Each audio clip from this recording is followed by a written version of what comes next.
Friends, self में tutorial में एक बार फिर से आपका स्वागत है। आज आप देखेंगे डिग्री पार्ट 1 एग्जामिनेशन 2020 सब्सिडरी और जनरल पेपर हिस्ट्री का आंसर की, जो LNMU यूनिवर्सिटी का है, यानी कि 20 जनवरी 2021 को जो सब्सिडरी पेपर का ऑब्जेक्टिव टाइप में जो एग्ज़ाम हुआ है LNMU यूनिवर्सिटी के स्टूडेंट्स का BA पार्ट 1 का, तो उनका जो क्वेश्चन पेपर है वो क्वेश्चन पेपर तो आप देखेंगे ही, साथ ही इसका आंसर की है, यानी कि इसमें पूरे आंसर 100% सही आंसर करके आपको अवेलेबल कराया जाएगा या कराया जा रहा है। ये आंसर की है। ओके, तो चलिए फिर से मैं स्टार्ट करती हूँ। Degree part 1 examination 2020 subsidiary paper history, okay, जिसमें 100 क्वेश्चन दिया गया था, जिसमें से विद्यार्थियों को 80 क्वेश्चन का आंसर करना था। तो उसका ये आंसर की है, क्वेश्चन पेपर के साथ साथ आंसर की आप इसे देखते जाएंगे। सबसे पहले मैं यहाँ पे लिख दूँ कि ये है LNMU यूनिवर्सिटी।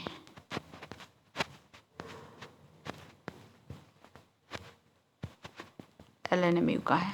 ओके, चलिए आगे बढ़ते हैं। जैसे कि ये क्वेश्चन पेपर जब विद्यार्थियों को मिला है, तो आपको भी, यदि आपने एग्ज़ाम दिया है तो आपको भी ये मिला होगा। तो जैसे इसमें फिल करना था, 100 मार्क्स का क्वेश्चन था, 1.5 घंटा टाइम था, या विद्यालय का नाम लिखना था, केंद्र का नाम। ओके, और जैसे यहाँ पे परीक्षार्थियों के लिए जो इंस्ट्रक्शन दिया गया है, प्रश्न पुस्तक को तब तक न खोलें जब तक आपसे कहा ना जाए। और सबसे मेन बात ये है, जब मैं आपको दिखाऊंगी, ये 100 क्वेश्चन दिए गए हैं, जिनमें से आपको OMR आंसर शीट में 80 प्रश्नों के ही उत्तर देने हैं। चलिए आगे बढ़ते हैं। चलिए क्वेश्चन स्टार्ट है। क्वेश्चन टोटल 100 क्वेश्चन पूछे गए थे। हिस्ट्री के बहुत ही इजी क्वेश्चन था। यदि आपने लगाया होगा तो सही है, यदि आपने नहीं भी लगाया तो कोई बात नहीं है। आप एक बार आंसर की से अपना मैच कर ले और देख ले कि आपको कितना आंसर आ रहा है। ओके, तो यहाँ पे हम एक एक करके देखेंगे। जैसे क्वेश्चन नंबर 1 जो है वो है, अष्टांगिक मार्ग के सिद्धांत की शिक्षा किसने दी? तो ये तो आप सभी जानते हैं, अष्टांगिक मार्ग की शिक्षा किसने दी थी? गौतम बुद्ध ने। महावीर जैन का जन्म हुआ था, कहाँ हुआ था? कुंडग्राम में, वैशाली के कुंडग्राम में। ये वैशाली कहाँ है? बिहार राज्य के वैशाली जिले में। ओके, तो कुंडग्राम में महावीर जैन यानी कि महावीर स्वामी का जन्म हुआ था। क्वेश्चन नंबर 2 है, इसमें भी आंसर लगा हुआ है कि इंडिका की रचना किसने की? इंडिका की रचना की थी मेगास्थनीज ने। ये किसके दरबार में आया था? राजदूत के रूप में चंद्रगुप्त मौर्य के दरबार में। क्वेश्चन नंबर 4, नालंदा विश्वविद्यालय की स्थापना किसने की? कुमारगुप्त ने। नालंदा विश्वविद्यालय की स्थापना समुद्रगुप्त के पुत्र कुमारगुप्त ने की थी।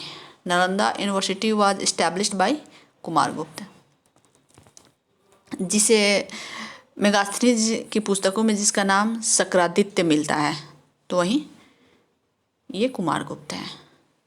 पंचतंत्र की रचना किसने की? पंचतंत्र की रचना विष्णु शर्मा ने की, जैसे कि यहाँ पे टिक लगा हुआ है, आप देख सकते हैं।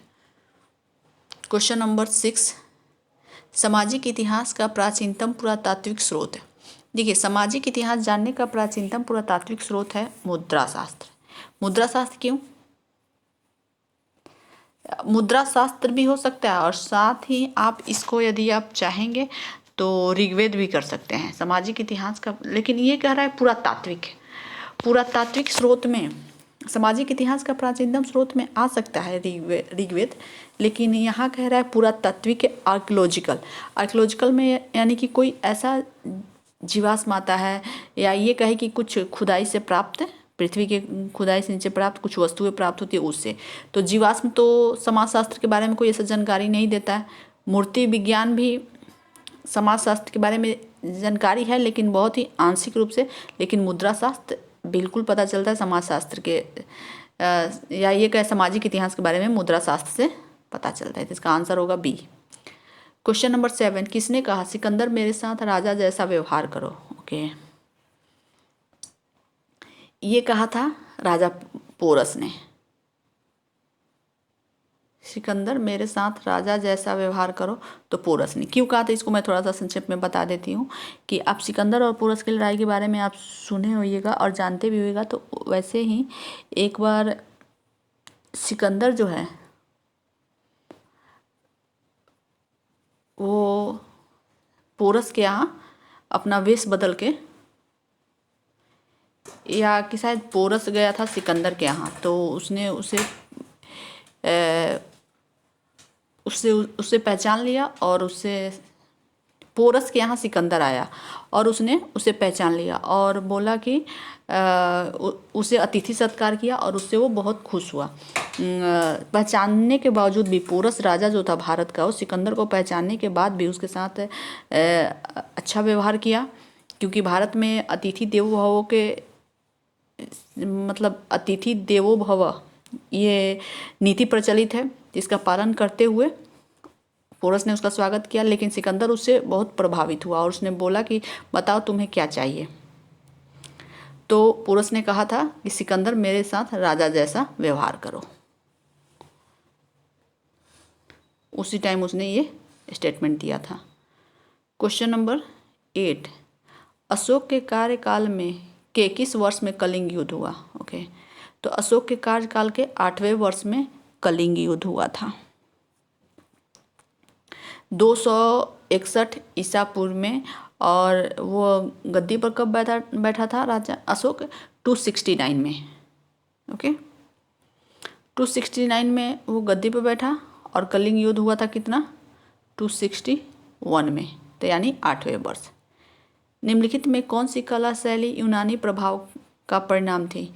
तो गंधार कला शैली, गंधार कला शैली जो थी यूनानी कला का प्रभाव था इस पे। क्वेश्चन नंबर 10, गुप्त वंश का अंतिम सम्राट कौन था। देखिए, गुप्त वंश का अंतिम सम्राट भानुगुप्त और बुद्धगुप्त। तो भानुगुप्त और बुद्धगुप्त में थोड़ा सा कन्फ्यूजन है, लेकिन मेरे हिसाब से बुद्धगुप्त के बाद भी शासक आते हैं, तो ये आंसर आपका भानुगुप्त होगा। क्वेश्चन नंबर 11, हड़प्पा शहर कहाँ स्थित था। हड़प्पा शहर रावी नदी के किनारे स्थित था और मोहनजोदड़ो सिंधु नदी के किनारे। सामवेद निम्नलिखित में से किसके लिए जाना जाता है। तो सामवेद जाना जाता है संगीत क्षेत्र के लिए, क्योंकि सामवेद जो है ना गे है, गे यानी कि गाने योग्य, इसमें संगीत के लिए ये जाना जाता है। क्वेश्चन नंबर 13, मगध की पहली राजधानी कहाँ थी। तो देखिए, मगध की पहली राजधानी थी राजगृह, क्योंकि सबसे पहले हर्यक वंश ने मगध राजवंश की स्थापना की। हर्यक वंश स्थापित हुआ था मगध में और वो उसका शासक था बिंबिसार, और उसने राजगृह को अपनी राजधानी बनाया था। क्वेश्चन नंबर 14, बुद्ध ने प्रथम उपदेश कहाँ दिया था। बुद्ध को जब ज्ञान की प्राप्ति हो गई थी बोध गया में, तो उसने अपना प्रथम उपदेश दिया था सारनाथ। सारनाथ कहाँ है। सारनाथ बनारस के ऋषिपत्तनम नामक जगह पर स्थित है। क्वेश्चन नंबर 15, निम्नलिखित में से कौन सी पुस्तक कौटिल्य द्वारा लिखी गई है। ओके, ये मौर्य वंश के समय में कौटिल्य द्वारा लिखी गई, यानी कि चाणक्य द्वारा लिखी गई पुस्तक है अर्थशास्त्र। क्वेश्चन नंबर 16, निम्नलिखित नगरों में से शुंग की राजधानी कहाँ थी। शुंग वंश यानी पुष्यमित्र शुंग जिसका संस्थापक था, उसकी राजधानी थी पाटलिपुत्र। कुषाण वंश का संस्थापक कौन था। कुषाण वंश का संस्थापक था कुजुल कैडफिसेस। कुजुल कैडफिसेस के बाद आता है वीम कैडफिसेस। वीम कैडफिसेस के बाद आता है कनिष्क। ओके, तो इसका संस्थापक जो था who was the founder of Kushan dynasty, तो कुजुल कैडफिसेस। इनमें कौन बंदरगाह था। ये हड़प्पा कालीन शहरों का नाम है, तो इनमें लोथल जो था गुजरात में स्थित था और वो बंदरगाह था। त्रिपिटक का संबंध है किससे। त्रिपिटक का संबंध यानी कि 3 पिटक की रचना की गई थी, सूत पिटक, विनय पिटक और अभिधम पिटक, तो वो है बौद्ध धर्म से। सुश्रुत थे। सुश्रुत कौन थे। ये सुश्रुत जो थे चिकित्सक यानी फिजिशियन थे। सुश्रुत कौन थे, फिजिशियन थे। क्वेश्चन नंबर 21, राजतरंगिणी के रचयिता कौन थे। राजतरंगिणी के रचयिता थे कलहन। ये कश्मीर के इतिहास के बारे में इससे जानकारी प्राप्त होती है। पुलकेशिन द्वितीय ने उत्तर भारत के किस शासक को पराजित किया? तो उत्तर भारत के 606 ईस्वी में हर्षवर्धन को पराजित किया पुलकेशिन द्वितीय ने। ऋग्वेद में कुल कितने मंडल है? ऋग्वेद में कुल 10 मंडल है। देखिए, अगर आप हिंदी देख रहे हैं तो हिंदी इधर दिया हुआ है, इंग्लिश है तो इंग्लिश में टिक नहीं लगा हुआ है, लेकिन जो चीज़ हिंदी में लिखा हुआ वो आप टिक लगा सकते हैं अगर जो इंग्लिश मीडियम के विद्यार्थी हैं। ऋग्वैदिक लोगों के सर्वाधिक लोकप्रिय देवता कौन थे? ऋग्वैदिक लोगों के सर्वाधिक लोकप्रिय देवता थे रुद्र। वैसे प्राचीन देवताओं में इंद्र का भी उल्लेख मिलता है, लेकिन सर्वाधिक लोकप्रिय देवता जो थे रुद्र थे। रुद्र शिव को कहा जाता था। कुतुबुल इस्लाम मस्जिद का निर्माण किसने कराया? कुतुबुल इस्लाम मस्जिद का निर्माण कराया था कुतुबुद्दीन ऐबक ने। सांकेतिक मुद्रा की शुरुआत किसने की?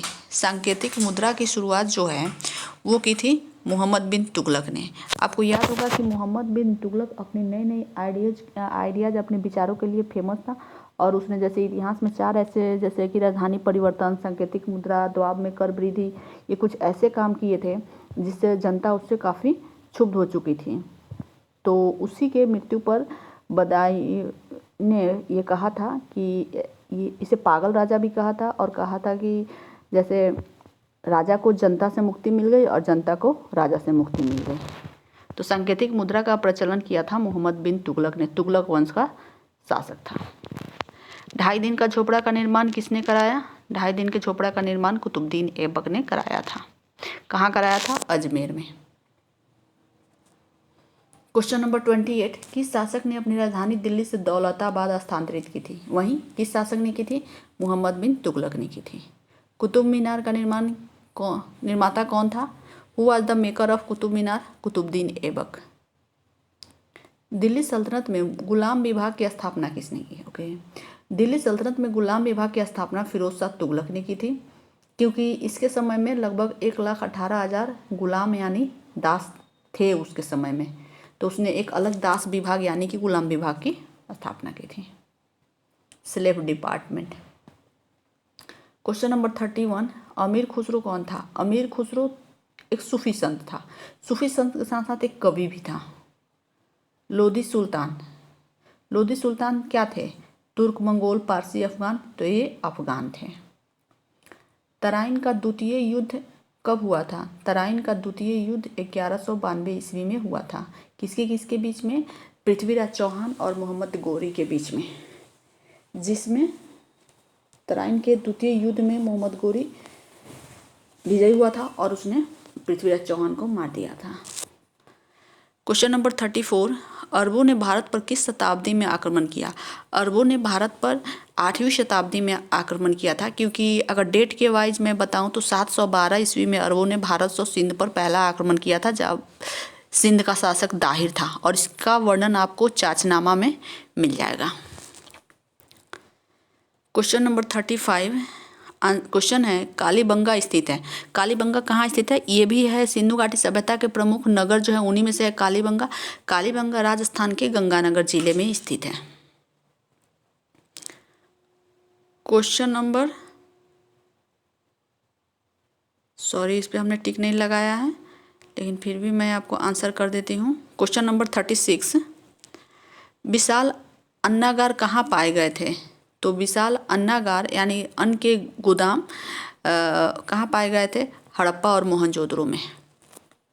हीनयान संप्रदाय संबंधित है किससे? बौद्ध धर्म से, क्योंकि हीनयान संप्रदाय ही था जो बौद्ध धर्म में जो था। आगे चल के बौद्ध धर्म 2 भागों में बटा, हीनयान और महायान। क्वेश्चन नंबर 38, समुद्रगुप्त का दरबारी कवि था कौन? समुद्रगुप्त का दरबारी कवि था हरिसेन। हर्षवर्धन की मृत्यु किस वर्ष हुई? हर्षवर्धन की मृत्यु 647 में हुई। पुरुष सूक्त में किस मंडल से संबंध है? पुरुष सूक्त ऋग्वेद के 10वें मंडल से संबंध है। ओके, चलिए आगे बढ़ते हैं। क्वेश्चन नंबर 41 में है, बुद्ध का जन्म हुआ था कहाँ हुआ था? कपिलवस्तु में हुआ था। कौटिल्य का वास्तविक नाम क्या था? चाणक्य था। क्वेश्चन नंबर 43, सेल्यूकस किस भारतीय राजा द्वारा पराजित हुआ था? सेल्यूकस राजा चंद्रगुप्त मौर्य द्वारा पराजित हुआ था और इसी को इसने अपनी पुत्री की शादी भी चंद्रगुप्त मौर्य से की थी और इसके एवज में उसे बहुत सारे उपहार भी दिए थे और चंद्रगुप्त मौर्य ने भी बहुत सारे उपहार सेल्यूकस को दिए और इसी का राजदूत मेगास्थनीज जो था चंद्रगुप्त मौर्य के दरबार में रहता था।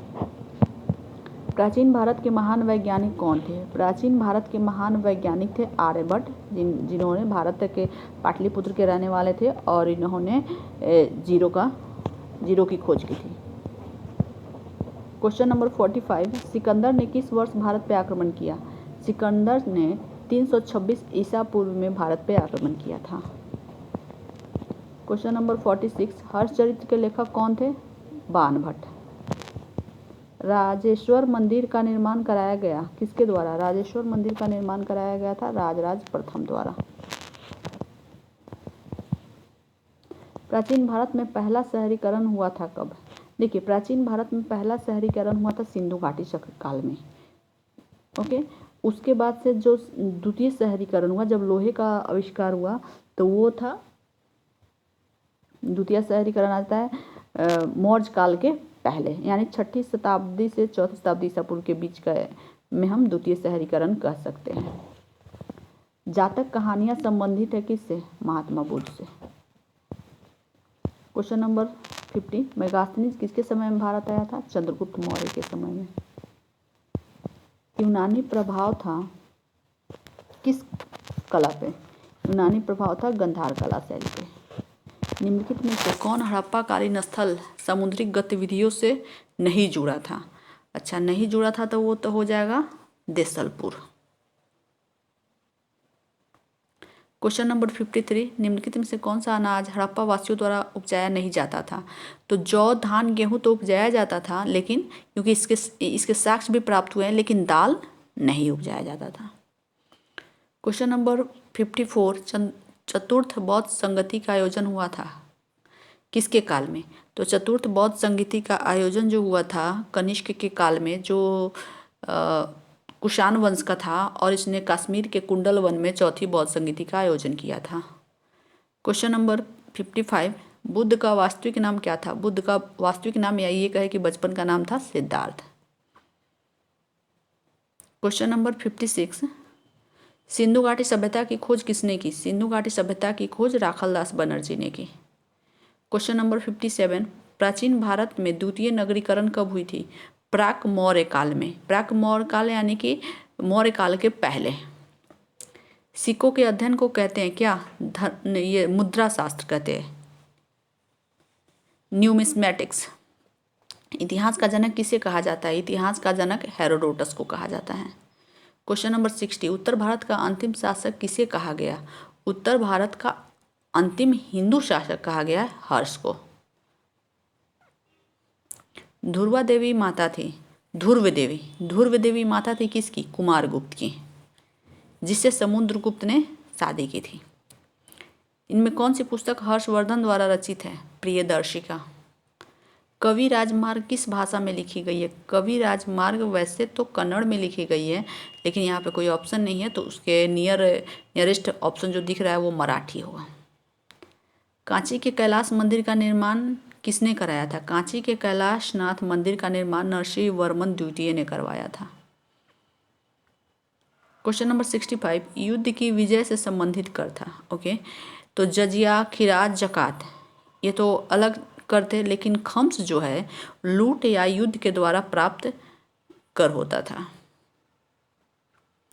क्वेश्चन नंबर 66, किसने तुगलक वंश को स्थापित किया? गयासुद्दीन तुगलक ने तुगलक वंश को स्थापित किया।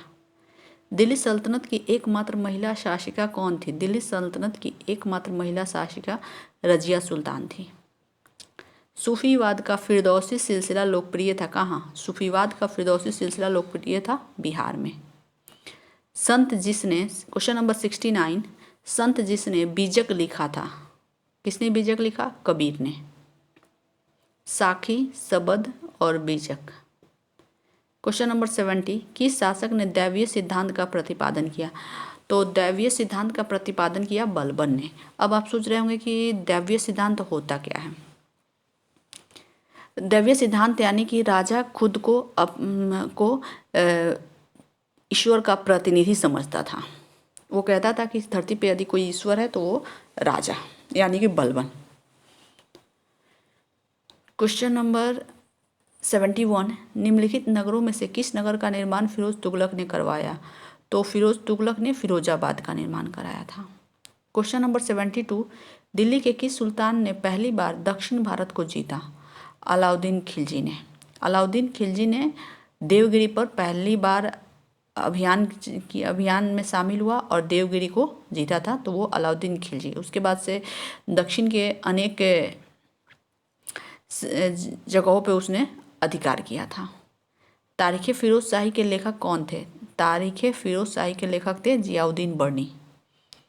क्वेश्चन नंबर 74, सल्तनत काल में सरकारी कुलीन वर्ग को कहा जाता था, क्या कहा जाता था? सरकारी कुलीन वर्ग को इक्तादार कहा जाता था। किस राजवंश ने एलोरा मंदिर का निर्माण करवाया? तो राष्ट्रकूट वंश के शासक कृष्ण प्रथम ने एलोरा मंदिर का निर्माण कराया था। क्वेश्चन नंबर 76, पूर्व मध्यकालीन भारत में घंटी यंत्र का उपयोग होता था। तो पूर्व मध्यकालीन घंटी यंत्र का उपयोग होता था कूपों द्वारा सिंचाई करने। कूप मतलब कुएं द्वारा सिंचाई करने में घंटी यंत्र का प्रयोग होता था। और ये पूर्व मध्यकाल का रहा है यानी कि गुप्त काल में इसके साक्ष्य प्राप्त हुए हैं। क्वेश्चन नंबर 66, निम्नलिखित में से कौन सी पुस्तक अमीर खुसरो की रचना नहीं है? तो गुनियात अल मुनियाह जो है अमीर खुसरो की रचना नहीं है। जैन कल्पसूत्र की सबसे प्राचीन चित्रकारी निम्नलिखित में से किस क्षेत्र से संबंधित थी? तो देखिए, जैन कल्पसूत्र की सबसे प्राचीन चित्रकारी जो है जौनपुर से संबंधित थी और साथ ही गुजरात। लेकिन गुजरात में थोड़ी सी कन्फ्यूजन है, लेकिन मेरे हिसाब से आंसर डी होगा। क्वेश्चन नंबर 71, अशोक ने अपने किस अभिलेख में कलिंग युद्ध का उल्लेख किया है? देखिए, अशोक ने अपने धौली शिलालेख में कलिंग युद्ध का वर्णन किया है। और ये धौली शिलालेख कौन सा शिलालेख है? 13वां शिलालेख है, जिसमें उसने कलिंग युद्ध के बारे में पूरा जिक्र किया है। क्वेश्चन नंबर 80, निम्नलिखित अधिकारियों में से कौन अधिकारी मौर्य काल के प्रशासन में नहीं था?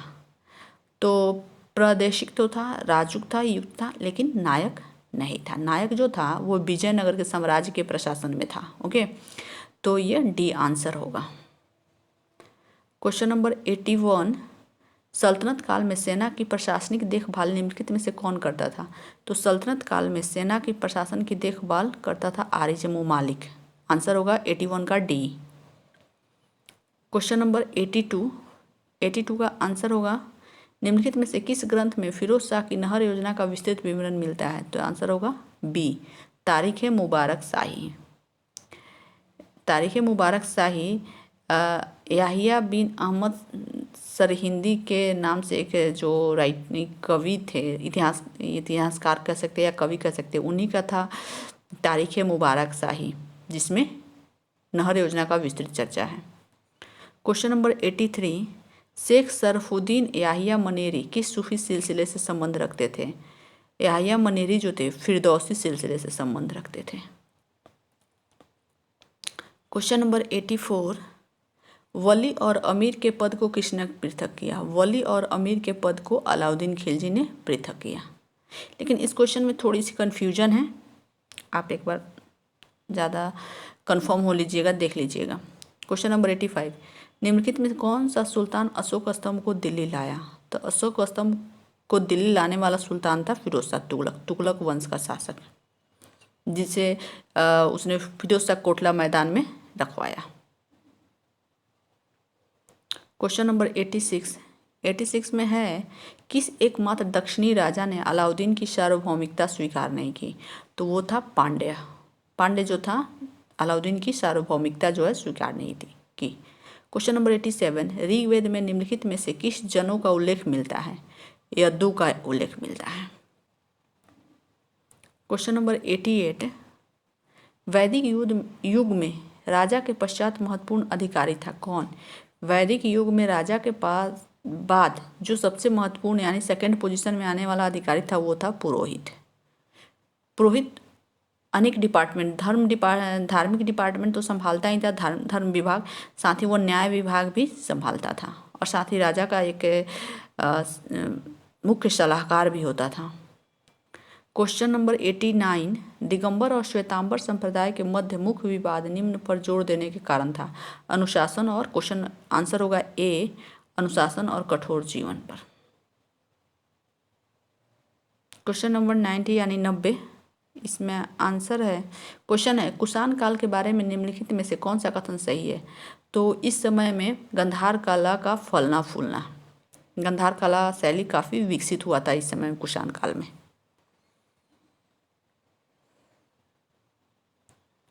क्वेश्चन नंबर 91, निम्नलिखित में से कौन सा बौद्ध स्थापत्य कला का भाग नहीं है। अंतराल, अंतराल जो है बौद्ध स्थापत्य कला का भाग नहीं है। क्वेश्चन नंबर 92, निम्नलिखित में से किस शहर का नाम अलाउद्दीन खिलजी ने अपने बेटे खिज्र के नाम पर खिजराबाद रखा था। चित्तौड़।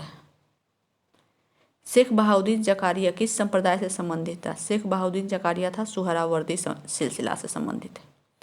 क्वेश्चन नंबर 94, निम्नलिखित में से भारत के किस राजवंशों ने अपने सिक्के जारी नहीं किए। ओके, तो दक्षिण के चालुक्य वंश ने अपने सिक्के जारी नहीं किए। क्वेश्चन नंबर 95, निम्नलिखित में से कांची का कौन सा शासक समुद्रगुप्त का समकालीन था। तो देखिए कांची का ये शासक जो था, जो समुद्रगुप्त के समय में उससे लड़ा भी था, तो वो था विष्णुगुप्त। यहाँ तो आंसर विष्णुगुप्त दिया है, लेकिन ये था विष्णुगोप। ओके, इसका रियल नेम होगा विष्णुगुप्त या गोप, लेकिन इसे यहाँ विष्णुगुप्त लिखा हुआ है। क्वेश्चन नंबर 96 में क्वेश्चन है, निम्नलिखित शासकों में से कौन सा सातवाहन वंश का अंतिम शासक था। श्रीयज्ञ इसमें लिखा हुआ है, लेकिन यज्ञ श्री होगा। निम्नलिखित में से किस क्षेत्र पर चंद्रगुप्त प्रथम का शासन नहीं रहा। तो चंद्रगुप्त प्रथम का शासन नहीं रहा, तो वो था प्रयाग, क्योंकि साकेत अयोध्या के पास है, तो इस पर भी था, वैशाली पर भी उसका अधिकार था और मगध पर था, लेकिन प्रयाग पे नहीं था। क्वेश्चन नंबर 98, क्वेश्चन है गुप्त शासकों में किसे भारत का नेपोलियन कहा जाता है। ये तो आप जानते ही होंगे, इजी क्वेश्चन है कि इसे समुद्रगुप्त को भारत का नेपोलियन कहा जाता है। पानीपत की पहली लड़ाई कब हुई थी। पानीपत की पहली लड़ाई 1526 ईस्वी में हुई थी। क्वेश्चन नंबर 100 यानी 100, बाजार नियंत्रण नीति किस सुल्तान ने लागू की थी। बाजार नियंत्रण नीति जो है वो अलाउद्दीन खिलजी ने लागू की थी। ओके, तो ये रहा आपका 100 क्वेश्चन और उसका आंसर पूरे डिटेल्स डिस्क्रिप्शन के साथ। तो आप इस वीडियो को देखें और साथ ही जो भी आपके साथी हैं उनके शेयर करें, क्योंकि ये आंसर किससे मैच करे, और देखिए कि आप कितना सही बनाए कितना गलत बनाए, या इसको रिवीजन के लिए भी यदि आप देखना चाहते हैं तो देख सकते हैं। ओके, तो फिर आप इस वीडियो को देखिए। अगर वीडियो पसंद आए तो वीडियो को लाइक करें, दोस्तों के बीच शेयर करें, और इस तरह के बहुत सारे हिस्ट्री से रिलेटेड और अदर सब्जेक्ट जो है, जो प्लेलिस्ट में पूरा डिटेल्स दिया हुआ है, तो देखने के लिए चैनल को सब्सक्राइब कर लें। हम फिर मिलते हैं एक नए वीडियो के साथ, तब तक के लिए धन्यवाद।